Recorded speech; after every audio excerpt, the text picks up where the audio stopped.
Welcome to the CryptoSphere podcast, where we investigate some of the most influential founders shaping the Web3 ecosystem. From decentralized finance projects to new NFT mints, we cover it all. Here are your hosts, Ryan McNutt and Christopher Reese.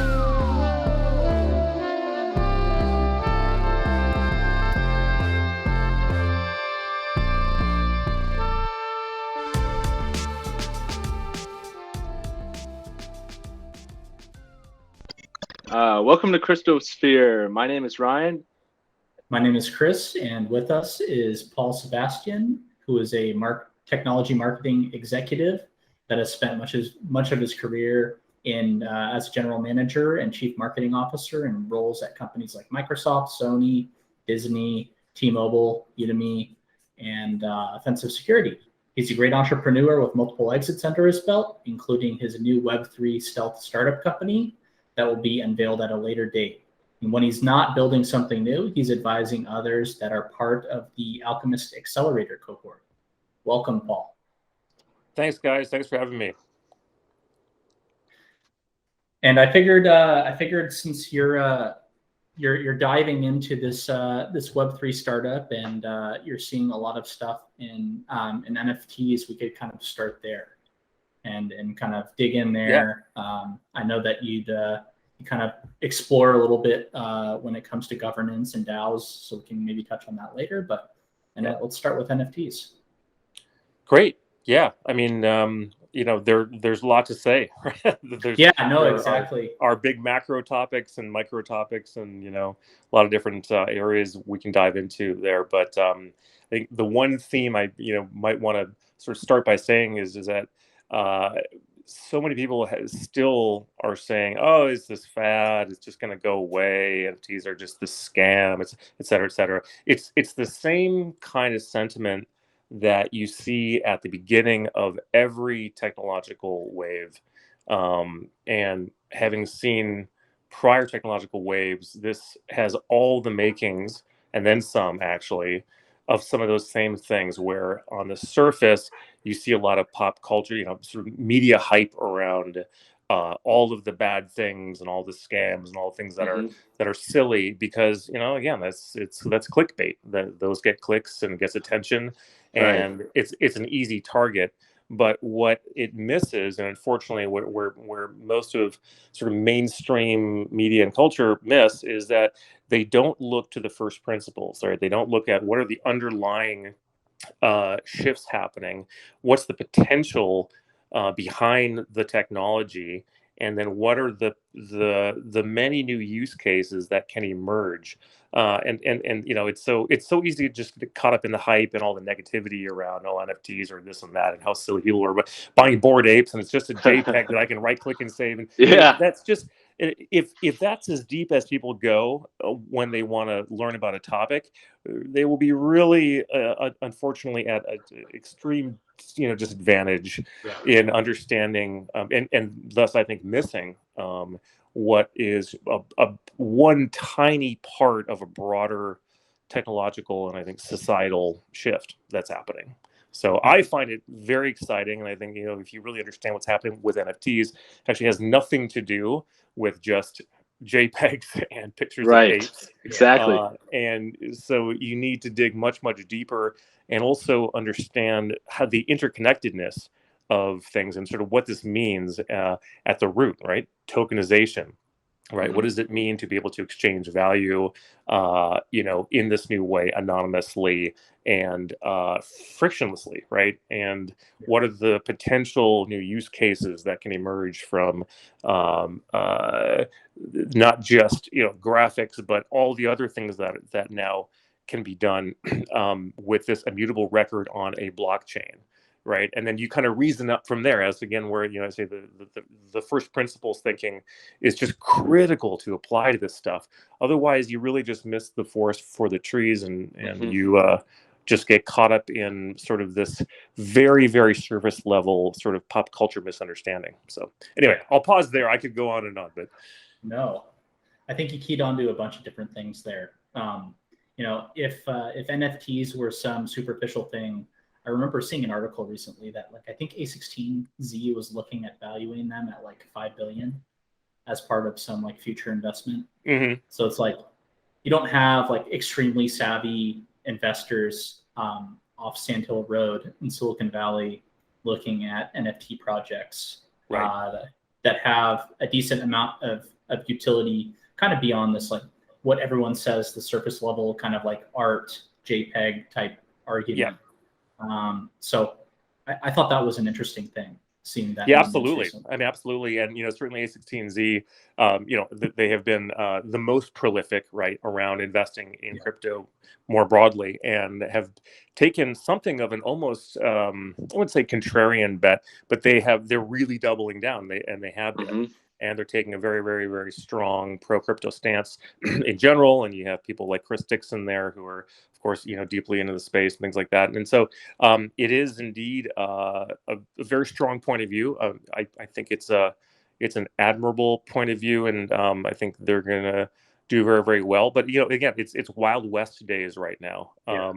And so will many of those projects fail? Of course. I mean, that's what happens, right? So I think that they're just one of many firms making a bunch of bets, and also they're a VC firm, right? So I mean, they're taking traditional capital, right, and doing the traditional VC thing there, even if some of those things involve tokens. Their whole, I mean, they're looking for venture returns over time, right? I mean, that's what they're doing, and then they're taking a strong hedge that this is going to pay off. I agree with that macro thesis. I think it will too. But which ones do? I mean, like any set of venture investments, it is an extreme Pareto principle, right, where you have a very, very small percentage that actually make the bulk of the returns, right? So you'll have one or two of those, bets will produce 1000x returns and pay for all the ones that failed, right? So, they're just one part of it. And the big contrast, though, but looking at VC investments versus the broader picture in crypto that is so different from Web 1.0 and Web 2.0 companies, is that it's not just about the gatekeepers funding projects anymore. You don't need funding anymore. You don't need venture money. You don't need venture fiat dollars to create value. And as one of the disruptive things about this is that the role of venture money and venture capitalists and kind of the existing model is really I would say can be turned completely on its head, right? And you don't need that capital anymore. I mean, the cost of building things used to be very expensive. It is now free. It is just time, right? So that's interesting, and you can kind of look at venture money as simply one of the many tools in the quiver that projects or companies can have to explore scaling. But oftentimes, they're just not capital constrained, right? So that's not the big constraint like it used to be. So things like investing in community and that sort of stuff is very different from needing millions and millions and millions of dollars in, say, traditional marketing to try to make an impact. So for me, as a CMO, as someone who's built go-to-market from scratch, it's a very important shift to deeply understand. Yeah, huge shift. I mean, I know I did a poll on LinkedIn not too long ago, and I think it was still like 42% of people, at least on my poll, still don't understand the premise behind NFTs. Right. And they're like of the camp of like, oh, I could just take a screenshot and have it. Yeah, exactly. And like the amount of uses for like an NFT or a token is just absolutely enormous. Exactly. So I'm just kind of curious, like, what are your thoughts more on like that kind of tech becoming less, I guess, known? Like right now, I feel like it's like more like, oh, I bought an NFT for like Bored Ape Yacht Club or something like that, right? And it's like a token like that. But like, what are your thoughts about like maybe 5-6 years down the road, it just becomes this like underlying technology, almost like a key or something like that, where it's just like, behind the scenes. Exactly. Well, I think you're spot on. I think that's exactly where it will evolve to, and then some. Actually, it's interesting. I think it will actually be sort of multi-vector, and by that I mean you will have this broader, sort of curve where you'll see, myriad use cases for NFTs emerge, and the NFT part of it, meaning is really just the token record on the blockchain, is indeed just, kind of will recede into the background and become simply just one of the ways in which different digital assets, or proof of record, proof of ownership, proof of identity will be used, right? So you'll have game use cases. Of course, there's a million game use cases, right? You could apply this to real estate records, to college degrees, anything. I mean, it's really just about this immutable record on a blockchain, right? And so that, in that sense, as the use cases broaden, it ultimately should become rather boring in that sense, right? Right. But at the same time, the reason I say multi-vector is because I also think, though, that this graphical use case, and even more importantly, the club membership, if you will, or the community membership component, that will actually continue and just accelerate and become even more important, and also become very, very normal. So, a Bored Ape is simply just a membership ticket, just like in the old world, to an expensive, rich people's, club. That's literally all it is at this point. It is social signaling shifted online, right? And it's shocking people just don't, understand this, or don't look enough at sort of history and human psychology. This is where I think lateral thinking is so important. You really have to understand, the broader motivations around this, and get out of the, I'm just narrowly looking at, it's an NFT with an ape, and it costs money. To really understand what's going on, you've got to understand, why would celebrities and people with a lot of money be buying those now, right? Well, it's simply social signaling. I'm part of that club, and they, Bored Yacht Club has brilliantly made the club membership, the yacht club part of it, really important, and sort of what you can do to sort of unlock features, awards, benefits, real world events. It's basically your ticket into a club. So that's the very simple thing that's happening, and it really, in many ways, is the same continuation of having a club, being part of a social circle where you are signaling that you are worthy of being a member. In this case, is dollars. I'm not saying that's a good thing, but that's what's going on right at this point, right? It's also, of course, now because it's trendy and it's cool, it's like, oh, so-and-so celeb just bought a Bored Ape, right? So we're just in that phase, but you'll see more and more of that broader use case around membership tokens, right? So NFT as social signal, right? That I am part of this tribe. And in many cases, it will indicate, based on things like the price or the sort of aesthetic choice that you're making, that I am this type of person, and I associate these people. So, especially with the with the pandemic and the shift to remote work, and more just living online, where you used to be able to social signal with things like your clothes, the car you drove, the house you had, the art on your walls physically.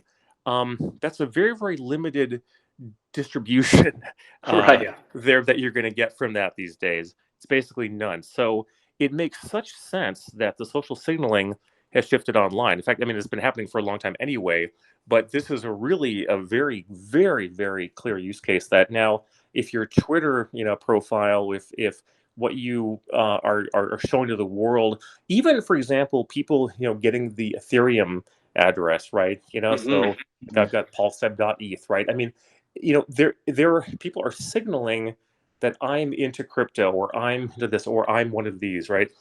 So that's what's actually happening there. And so you can take that further and say, okay, well, then what are the potential use cases for this club membership thing, or community membership thing, right? What kinds of ongoing unlocks can we do, can I get, etc. So I think we'll see a lot more of that. And so I think you will see new, versions, more and more different sort of fractionalization of being part of a community, where you can even have a fractional ownership Yeah. in some NFT or some club that makes it more accessible, right? Mhm. So I think you'll see a lot more of that. And I also think that you'll just see a lot more of this sort of extreme, NFTs that cost millions of dollars over time. I think that will get even further, actually. So I don't think it's a fad. I don't think it's just going to go away. I don't think that sort of Bored Apes is just a flash in the pan that will suddenly be gone in a year. You'll see other Bored Ape, communities like that evolve, and it's just going to get more and more sophisticated. Do you think these communities though will kind of be like fads, and then like maybe Bored Apes are real popular right now, and then it'll shift over Sure. to something else, and it'll just like kind of have like these waves of like mass adoption and then Yes. churn. Yes, I do think so. And now, what happens typically, historically, again, if you look at other mediums and you look at history, there are outliers. So there are extreme cases where it could well be that, say, Bored Apes, because of its unique place in pop culture and in history and in timing, may retain its value and or just go completely 100x, right? So Right. it could well be that CryptoPunks and Bored Apes and others, basically just become these outliers where it just gets more and more valuable. But people are fickle and trends are fickle, right? And Mhm. so it's very possible that also a backlash could happen, and you could see that suddenly it becomes totally uncool, and it's going and it's passe. So I think you'll see lots of new ones, and I think especially with the smaller and newer ones, I think those will probably be even more ephemeral. Yeah. So it'd be interesting to understand your opinion on NFTs as utility vehicles going forward. It seems like that's where a lot of people are generating revenue and trying to produce value to their holders. Right, exactly. Sorry. Can you guys still hear me? Sorry, I think I had an issue. Okay, gotcha. So I think that's exactly where the next use cases and what will be exciting is, I think, again, the notion of NFT as membership, as signaling, as participation in a community of sorts. It can be around a product, right? It can be truly just community, people of like-minded interests. It can be around physical events, right, that happen. I think that will just absolutely explode, and I think you'll see even more of that coming up. And the major brands are investing like crazy in this, right? It's not just Nike, right? There's so much investment happening right now, and I mean, I get approached by brands now. It just there's this huge scramble to do something here. And again, we're scratching the surface. I mean, a lot of it is around, hey, okay, let's do some visual thing. Let's do some 3D versions of some, of our physical goods, but done as graphics, or let's do, certain just rare graphical implementations of something around our IP. That's just a very, very beginning, and I think this is where it's going to get really, really interesting for brands of all sizes, because if indeed you're shifting the model and it really becomes more about community and interest, in many ways, brands or companies will be effectively paying people for access, and then vice versa. So you will actually, as a consumer, pay to participate, right, in that community, if you want to be sort of part of that in some way. And then the brand is going to have to commensurately give you back ongoing rewards, privileges, access to things, and a satisfying experience of being part of something that feels much, much more like a real community than just about the product itself. Yeah. So this is going to be really interesting and challenging, I think, where brands who will just sort of try to do something cursory with NFTs, right, where they're just trying to basically do something of a money grab, or what would look like a money grab, by extending digital asset versions of their products. That is going to fail very, very, very, very fast.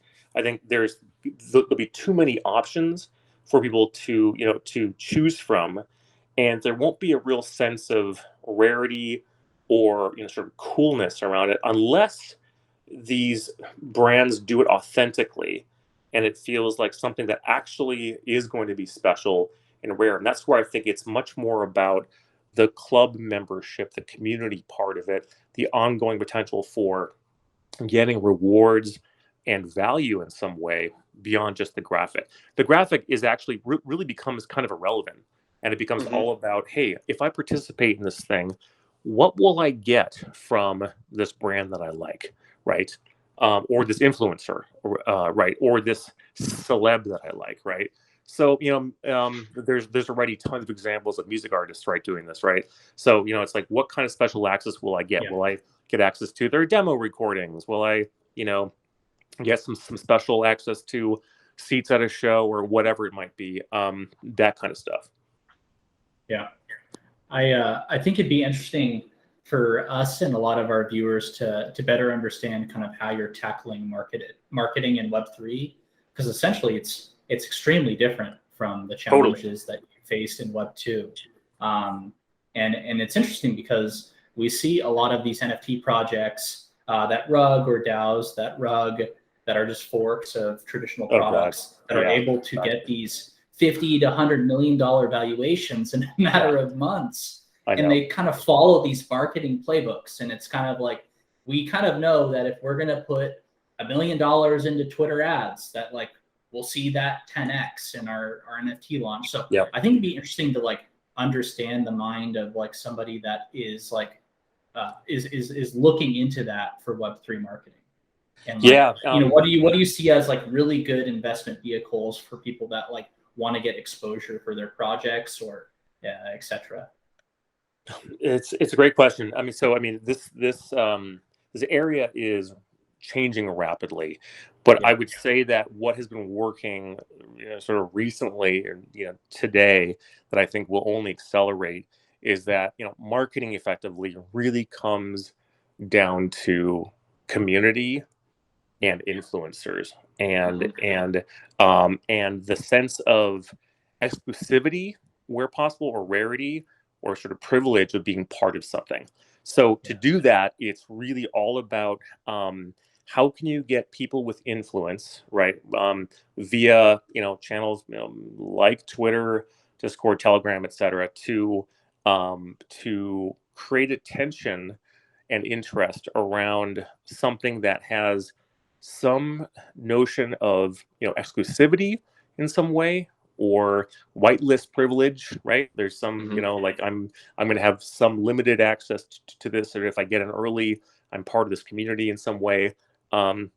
There's often, of course, the notion of appreciation, right? So for better or worse, the speculation factor for NFTs is huge, right? If I'm part of this, if I, for example, buy an NFT for this thing, or if I participate in some way and I'm gifted one effectively, that actually it will somehow, later have value, right?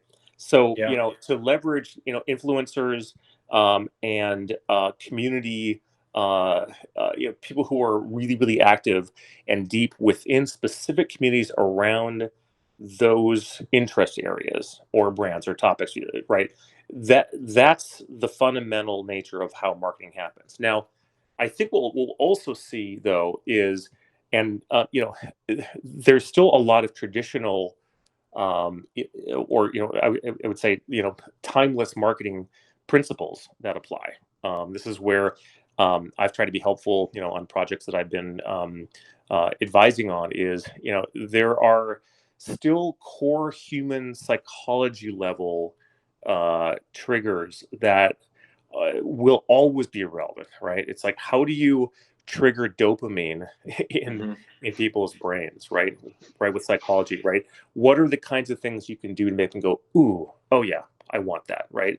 And you can look to brands like Apple and lots of other legendary examples for sort of how you might do that at the experiential level. The idea of creating of having a strong point of view, right? Kind of either picking a fight, right? Which is a kind of a classic marketing adage of the sort of, Richard Branson Virgin world, and lots of other examples. How do you create a movement, have a strong point of view that can actually sharply divide people?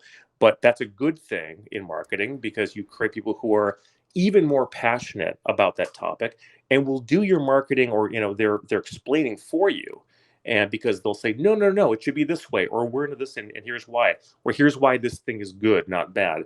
Those kinds of things I think are incredibly important even now at this sort of new influencer centric and community centric world.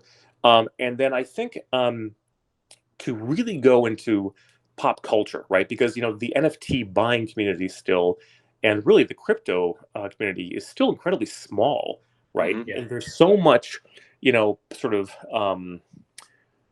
pop culture mainstream potential from here that we've not even scratched the surface of, right? It's such early Wild West days. It doesn't seem like it, because if you're inside of it, you're working in it, it seems like, oh my God, the space is absolutely huge and it's just getting bigger. But we haven't even scratched the surface, right? A tiny percentage of people in the world have actually actively gotten in on this stuff, right? So from here, I think to leverage, PR, comms to create broader kind of groundswell. A lot of the things that you might do in kind of traditional marketing, I think will serve as really powerful accelerators to get some of these things to kind of go beyond the crypto centric and the NFT buying audience that we have today, and truly make these things mainstream. But coupled with that, though, you'll need sort of, I'd say sort of product side changes, right? It's still way too hard for the average person to, get crypto, first of all, in there, Right. get a wallet set up. So I think now you're seeing there's lots of like credit card on ramps, things like that. But that I think that it's the combination of the sort of make it easier for the mainstream to participate in some way, and then leverage broader sort of mainstream marketing coupled with really well done community and influencer marketing. I think it's those three things together that will create sort of the next massive kind of companies or projects, right? So it's a little bit like the early days of sort of .com 1.0, where from the Wild West of a lot of what seemed like really silly companies, you had Amazon emerge and eBay and lots of other, right? So it can look silly at first, and it can look sort of limited to a very sort of small subset of people, right? So if for example, Amazon selling books online, right? Early. Right. So why would I buy my book online? That seems like really, you're saying, right? It's like, but people, who look at it narrowly, who just, will see it so narrowly like that, would miss sort of the broader ambition and the broader shift that's happening. It's like, well, if e-commerce could be done well in a consumer-friendly way with really great customer service and customer experience, like where could that go? And again, Amazon's an outlier, right? But you can sort of see what's possible. So we're still in such early Wild West days that the equivalence, I think, of the Amazons and the other kind of very successful entities will emerge from this, but they probably won't look anything like Amazon looks today, right? So I do think we'll see a lot more heavily distributed, somewhat decentralized entities that will end up emerging out of this period that will look very different than traditional companies, but will actually not be, I would say, truly decentralized. That's like a broader topic that is worth unpacking at some point, because there's a lot of misunderstanding about what is actually decentralized and what's not, and actually expectations around how long things can be truly decentralized versus people's natural tendencies to gravitate towards sort of the the best product or service or experience, which in some cases I think will require or will benefit from, I would say, centralization. So Yeah. Right. What are your thoughts on have you ever seen the project I think it's called Random Character Collective? I don't think I have. No. So what they did was they actually started off with one NFT project and built one community, then built another one about a month later, then another one a month later after that. And now like they've amassed this massive Discord of I think like 240,000 people now. Oh, you know what? I've heard of this, but I haven't sort of dug in. Yeah. Yeah, so Yeah. well, I was looking at their stuff the other day because we're doing an NFT thing, and so we're trying to like see like what's a good marketing playbook Yeah. to go off of Yeah. and stuff. So I was looking through their stuff, and I didn't realize that at first because I think they're doing some kind of invisible characters or something like that right now. Okay. It's kind of cool art. It's like person like walking a dog, and the person's invisible, and so is the dog, kind of thing. Oh, okay. Gotcha. But I mean, I was just looking at that the other day, and right now it seems like you kind of have these like independent projects and kind of thing. But with something like that, they've amassed this massive community, and it doesn't look like they'll slow down anytime soon. So do you think that we'll end up having this issue where we'll have a bunch of little projects that then some will gain a lot of traction, and they'll just keep rotating into more projects and then just keep growing more of a base and more of a following where it kind Yes, of almost absolutely. Okay. Yes, absolutely. In fact, there's a couple of other projects. I don't want to actually mention their names, but there's a similar one happening right now where their Discord and the way that they're enticing people to become part of it, coupled with just sort of how fun and kind of silly that it is just so enticing, and it just hits what I spoke about earlier about triggering dopamine, right? So like the topic you choose and the thing that you are kind of involved with can be really frivolous and silly and kind of meaningless, but still spark something in your brain that regardless of your age, you're just like, oh my God, that's freaking awesome. Like, I just want to be part of that, right? And so there's one of these in particular that right now where that's happening, and their Discord is just blowing up. And one of the community guys that I work with is helping mod there. And, I mean, he's actually, it's funny, he's actually been sort of anointed as kind of an ambassador to the really OG people in the NFT world, right? So there too, I won't mention names, but basically he's been able to sort of been, shepherding, getting people, some real luminaries involved there.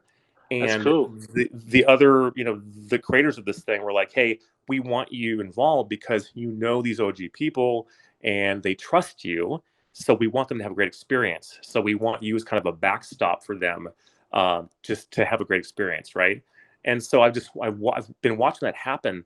And even without those luminaries getting involved, I mean, they've just executed so well.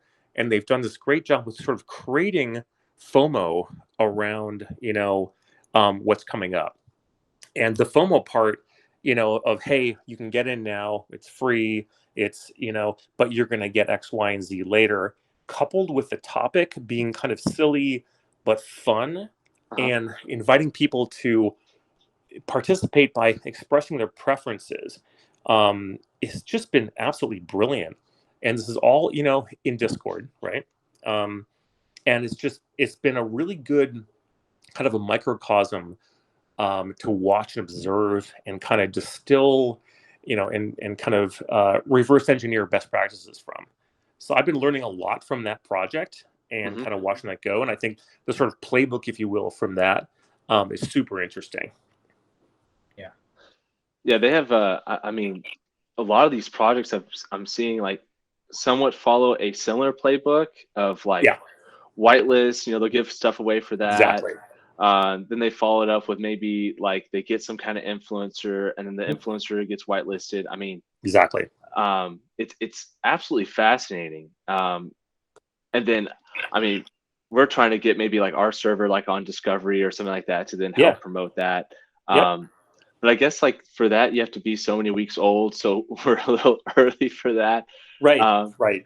But it's such a different way than like traditional businesses. It's completely different, right? Yeah. I mean, in that sense, it's not a traditional business, and that's the important distinction. This is where, again, I think, really zooming out to how brands and traditional companies who are, say, selling products or services, like, to really deeply understand that shift.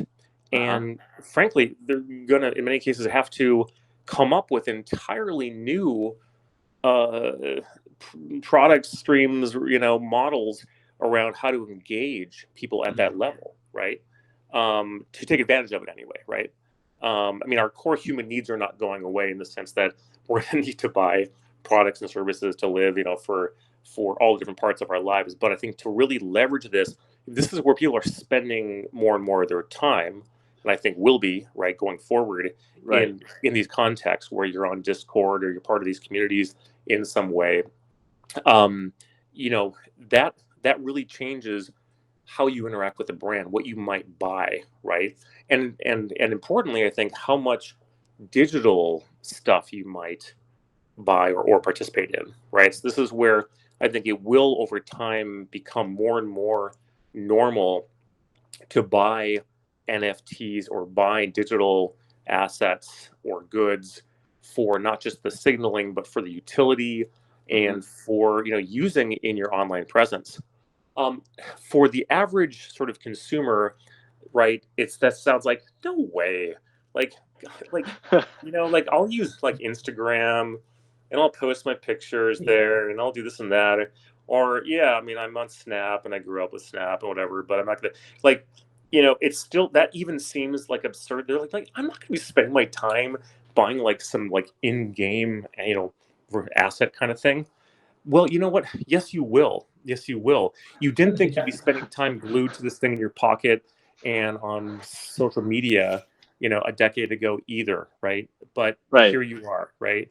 And so the things that become important and normative over time, in pop culture, I mean, they really do shift. And it all it takes literally is a couple of these kind of large scale movements, right? And they're usually convergences of things that happen together. For example, the iPhone, right, and smartphones, right, with good cameras, changed and always on internet connection changed everything and enabled something like Instagram or Snap, right? So it will be again a convergence of what is a better sort of medium by which to be interacting online in some way. If the majority of your life is actually spent online, which I'm not saying it's a good thing, actually, that's a whole different discussion. But if so much of all that, and certainly your identity, right? So how you're actually perceived, your worth, your background, I mean, all that stuff is no longer in the real world, where frankly in the real world you don't care what you look like, or you don't care what you're trying to signal with your clothes and whatnot. You're spending so much of your time effectively online, from wherever you may be.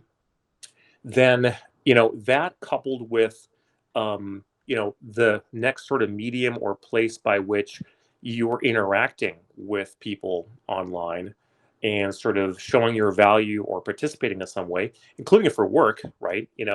All that is going to require more ways to participate, right? And so you will do that, right? And so, and there's all this hype about the metaverse now and things like that.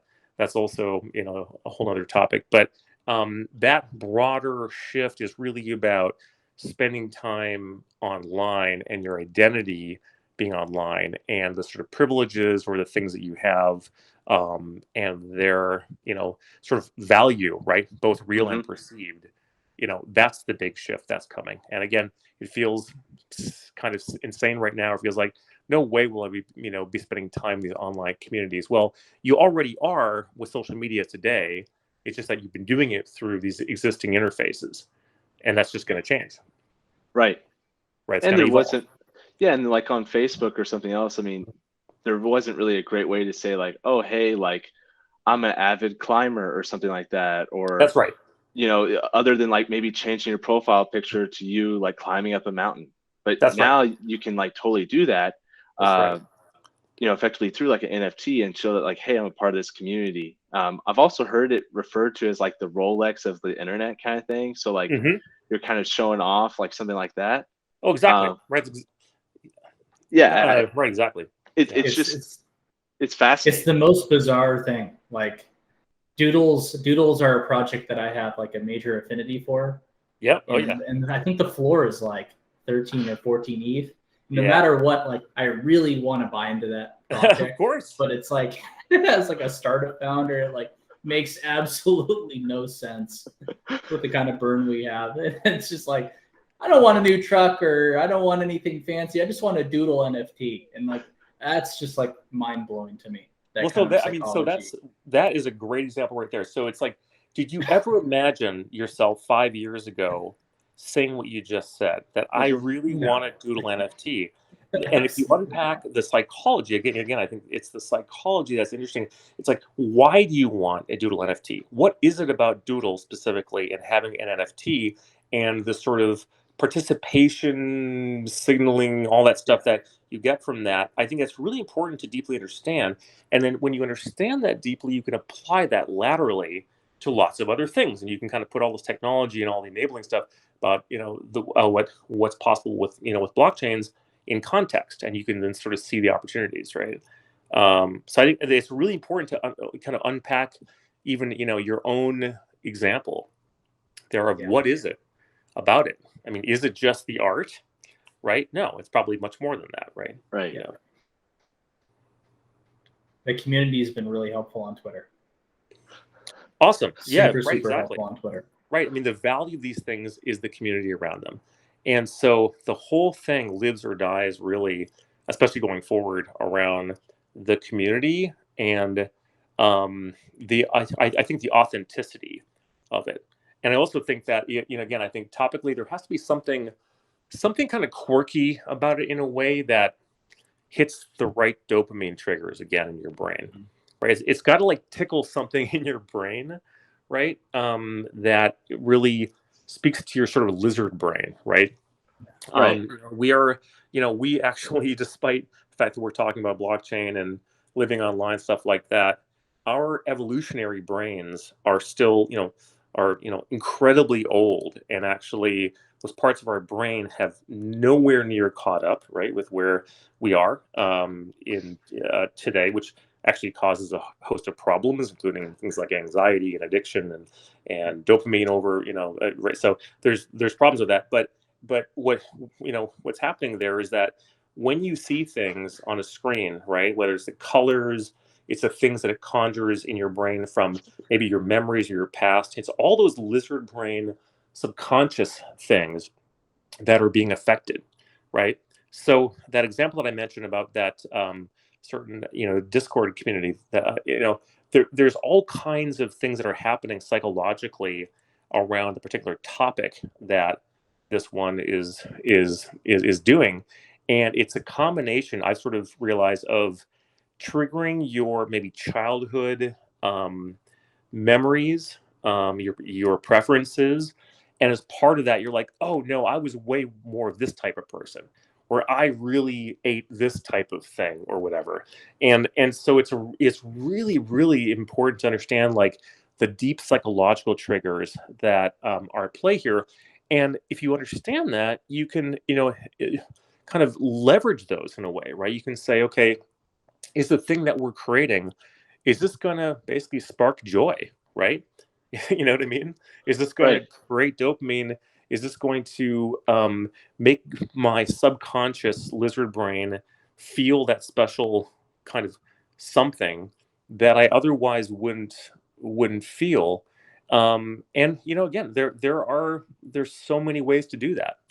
You know, I think that's what's fascinating about this is, you know, looking at the projects that are successful versus not. It's not just how well the community management was done or the KOLs or influencers. It is really a combination of that with, I think, the topic or that sort of quirkiness that really kind of makes it work. Yeah.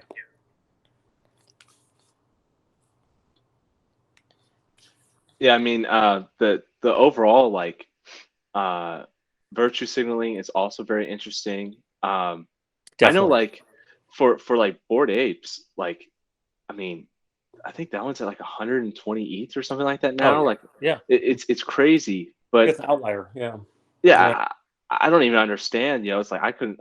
Yeah, I mean, that is insane. Do you think though, like, just like, because me and Chris were talking about this the other day, like, because I see that as like, okay, like DJ Khaled like bought one of those the other day, right? Yep, yep. Of And I think Paris Hilton owns one, and Jimmy Fallon course, owns Jimmy one. Fallon has one. Yeah. Yeah, yeah. Do you think that if I were to, like have the 120 ETH and I bought that, Hmm. do you think these like celebrities are on Discord though? Do you think like they're actually like someone you can like reach out to?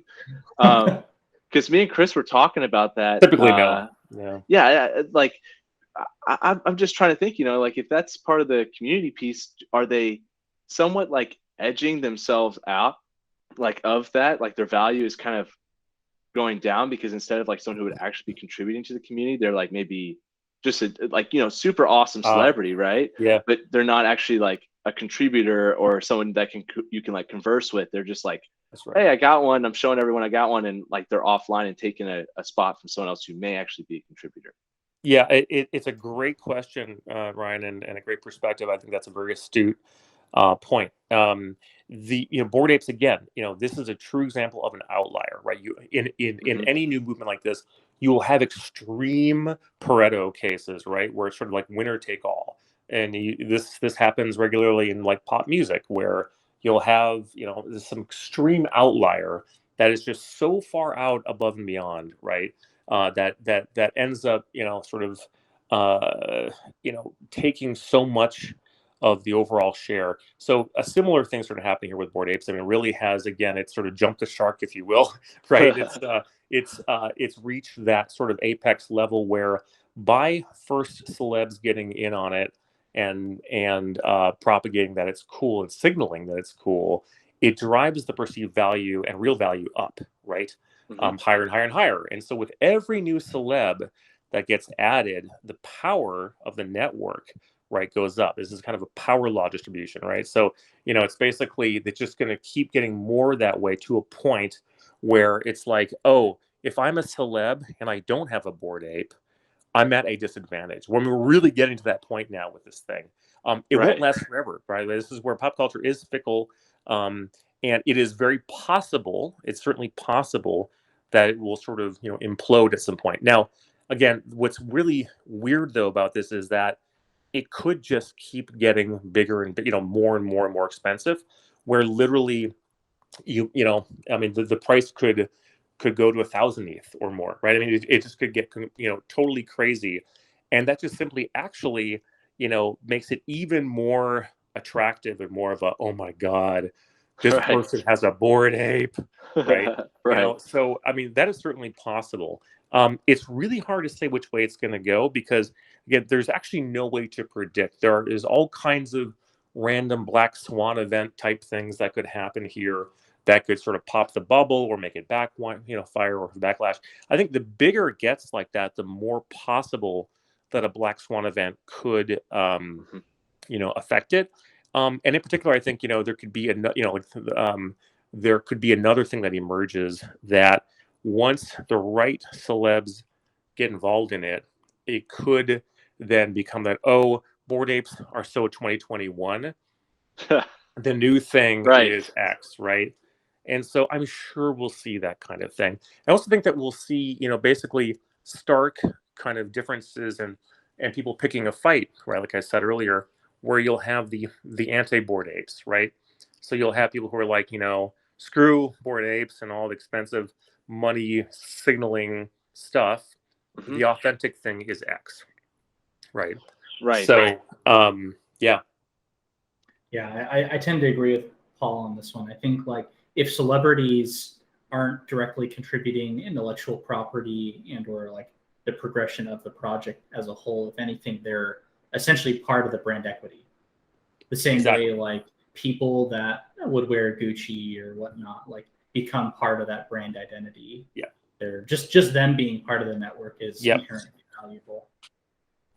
Right, exactly. And I think, the real value there in Bored Apes in this case is actually then increasingly becomes the social signaling. It is just Mm-hmm. the fact that I can afford to be part of this club, right? Yes. That's all it is. So when a Paris Hilton or Jimmy Fallon buys it, I mean, are they authentic people who are part of a community who want to be spending time on Discord chat? No, not at all. This is it but it is very much like, actually, people sort of, they think, oh my god, NFTs, what a joke, etc. Oh, there's all this scamming. I mean, these things are not worth this much, and there's all this corruption. What about the traditional art world? People don't. It's so unfair. The traditional art world and the social signaling that has happened for eons there around buying certain arts and paintings, not because you love the art, but simply to show that you have money or you are of a particular taste. It's the same stuff, right? It's just that it's not on the wall in your house because you can't show that anymore, right? Right. We live online. So it simply just moved online. So it's really quite simple in that case. But I think what's far more interesting, it will be actually where Bored Apes, there's a lot of credit, the club membership part of this, and then what happens next. Does that enable real world events, access to that, et cetera, et cetera? That becomes interesting, right? Mm-hmm. And especially, I think when projects do something innovative and new there's a lot of cool potential for what that can mean. And I think it'll get even more interesting, right, as you spend, if there are new killer apps in sort of game-like experiences or virtual worlds where you would get some utility by having certain things. So. Awesome. Well, I know that we're coming up on time now, and we want to be respectful of your time. It's a Friday and such. It is Friday. Do you have any projects that you're kind of bullish about, or anything that people should keep an eye on? I mean, there's just so much happening right now. I think just the best advice I can give is just, if you're interested in this stuff, it's what I said at the outset. If you're crypto curious, or you sort of like, yeah, this NFT stuff seems kind of interesting, but also seems like it's just a bunch of scams and a bunch of money grabbers. Like, I just would say, do your homework, spend a little time reading into it, and try to look beyond the hype, look beyond the rug pulls and the bad uses of this, and like that guy doing the music NFT scam and stuff like that. I mean, all these things are just dominate the headlines because they're such easy clickbait. But look beyond that stuff and find the projects that are really trying to do something new, innovative, exploring new value, have authentic, good people behind them, or have done good things in the community. I think that's the place to spend time. And then which things are successful. Again, we're in this Wild West phase, so there's no way to know. And it's just, it moves so fast that one project or even one blockchain, right, can be really, really, really, really hot for like a month or 2 months or 3 months, and it moons, and then suddenly it's passe because like something new came along. Like, it's funny, like when Avalanche happened, right, and started sort of mooning, everybody's just like, oh my god, what is this tech? This is incredible. So like a good friend of mine that I work with is a brilliant crypto technologist and CTO.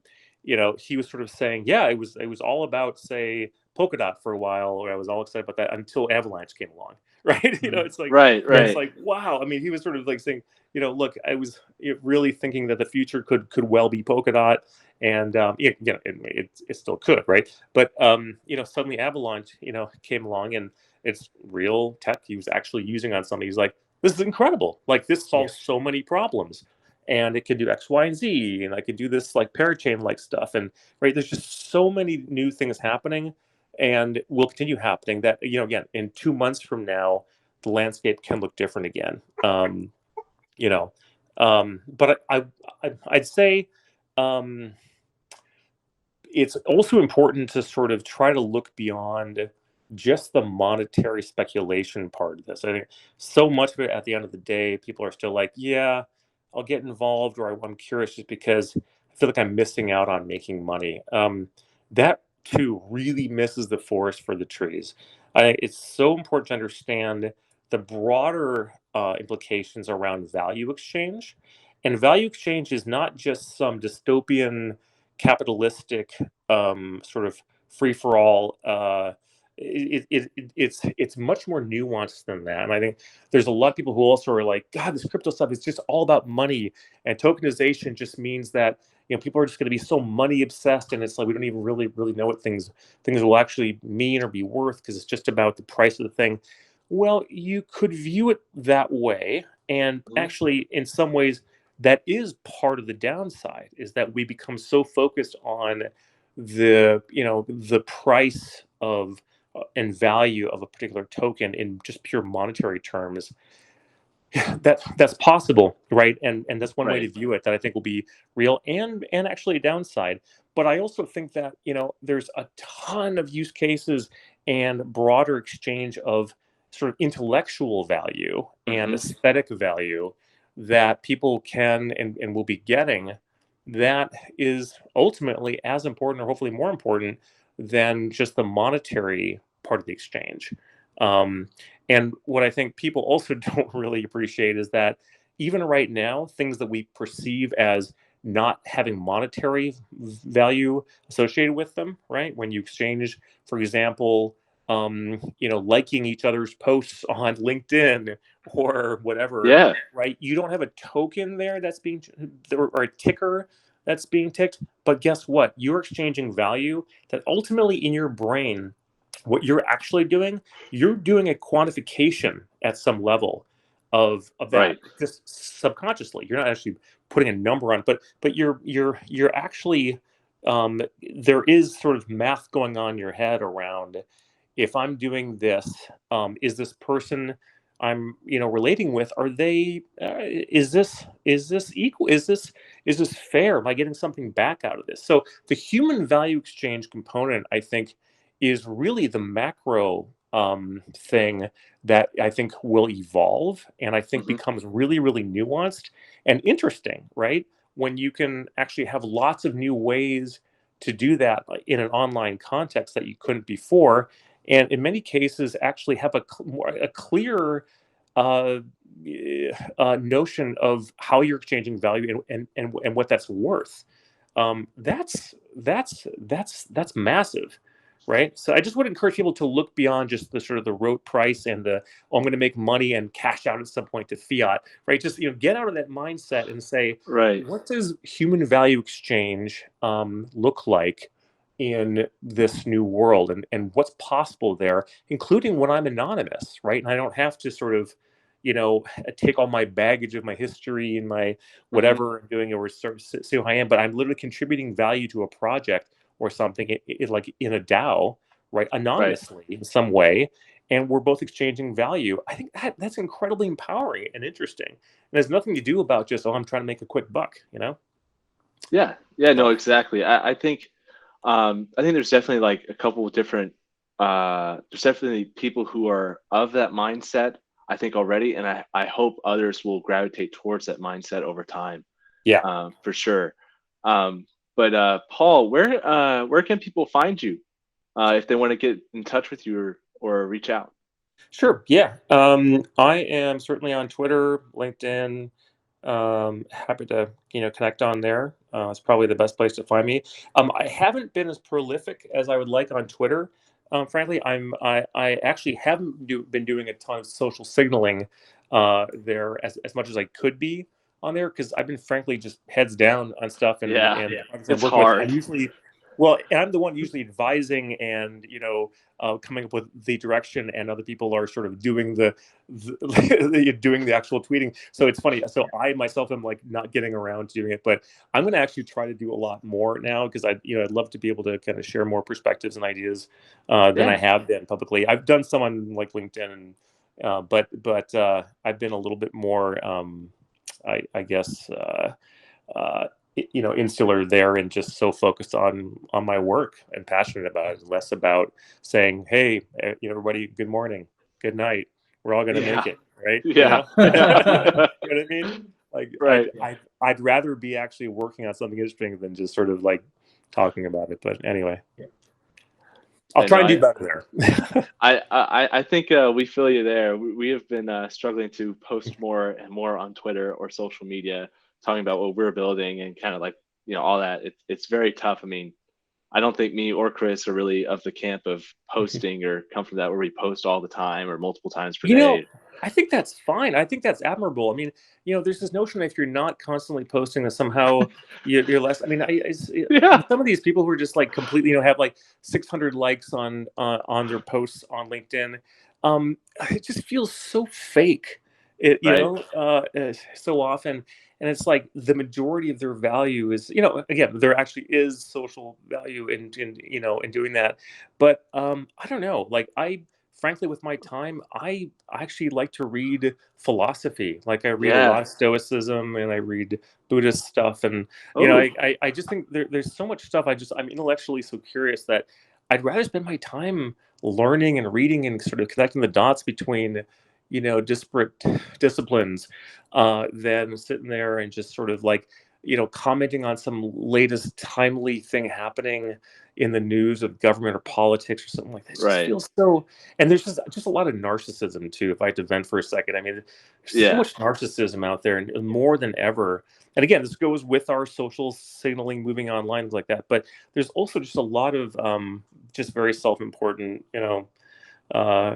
stuff going on there. So I don't know. Sometimes I kind of cringe at that, which is ironic because again, I depend so much on, the work I do and the advising I do depends so much on those very, very same mediums. But when it comes to me personally, I'd rather like read, Seneca or something. Right. Yeah. So, I mean, it's definitely not something that I necessarily like either. I think I'm kind of in the same camp as you are, where I would much rather, like I spend an enormous amount of time on YouTube just watching educational content. Yeah, it was fantastic. Yeah. Yeah, I mean, absolutely fantastic. Likewise. But it's definitely hard, trying to post or do anything. And a lot of what people post it's not really like, I feel like adding value sometimes or like teaching me anything.